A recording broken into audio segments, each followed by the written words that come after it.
This will be a Renaissance documentary on Francis Bacon by Brendan Flaherty. On your screen now, you can see a picture of him.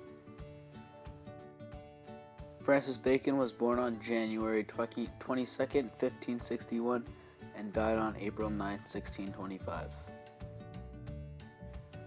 He was born into a wealthy family in London, England. It is also believed that Bacon was educated at home in his early years, owing to poor health, which would plague him throughout his life. Bacon was educated at Trinity College and the Honourable Society of Gray's Inn, and he was determined to alter the face on natural society, which is just what he did. Francis Bacon is best known for his advances in the scientific field during the Renaissance. This includes how he provided the base of how scientific work was carried out. He did this by adding the new technique of using the scientific method when carrying out experiments. How is it used? Scientists now use the scientific method to carry out work. The scientific method is when a problem is identified, relevant data is gathered, a hypothesis is formulated from this data, and then the hypothesis is then tested.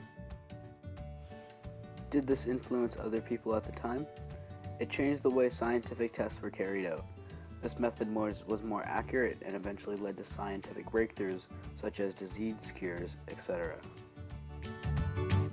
Is there a lasting impact of their work/accomplishments? Is this still used today?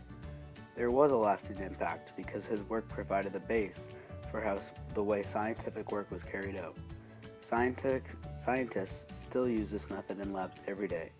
Some of the methods he used have been modified due to modern technology, but some of his methods are still used to present day. What is the social impact of Francis Bacon's work?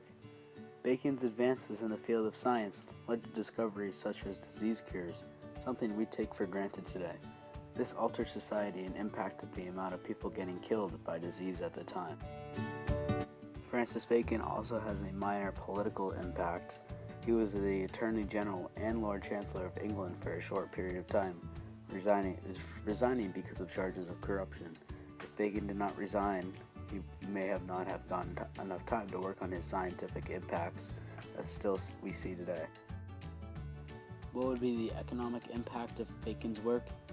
Bacon's economic impacts would be that since Bacon made several advances in the field of science, more money was put into the field of science, making it a bigger industry. People had interest in this new field and how it was evolving. How has Bacon's work been improved upon since the Renaissance? More modern-day technology has made improvements to Bacon's original installation of the scientific method, but many of the parts that he introduced can still be seen in scientific experiments today. Here are some fun facts about Francis Bacon. He was called the father of empiricism. He was knighted in 1603. He married Alice Barnum on May 10, 1606, when he was 45 and she was 14. His birth sign was Aquarius. Sir Francis Bacon was killed by pneumonia at 65 after attempting to discover how long a chicken would remain preserved if stuffed with snow. Another fun fact about Francis Bacon is that he is often attributed as the father of modern science. This is due because of his experimentation in the field. His methods are often referred to as the Baconian method. Grammar, logic, and rhetoric were considered the most important subjects in Bacon's life. He earned a reputation as a serious boy who worked hard. This hard work paid off in his advancements in the scientific field. The quality and quantity of Bacon's books and works is so high that a number of people believe that William Shakespeare's plays were actually written by Bacon, who needed to remain anonymous because of his political ambitions. He certainly had a way with words.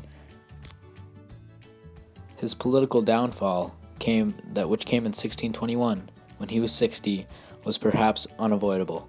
Although he was a highly intelligent man and seemed genuinely to have wanted to act in his best interests of his country, he also had a heavy craving for money. Thank you for watching this Renaissance documentary on Francis Bacon by Brendan Flaherty from Horace Mann Middle School. I hope you enjoyed this video, and I hope that you learned something that you did not know about Francis Bacon before watching this. Thank you again.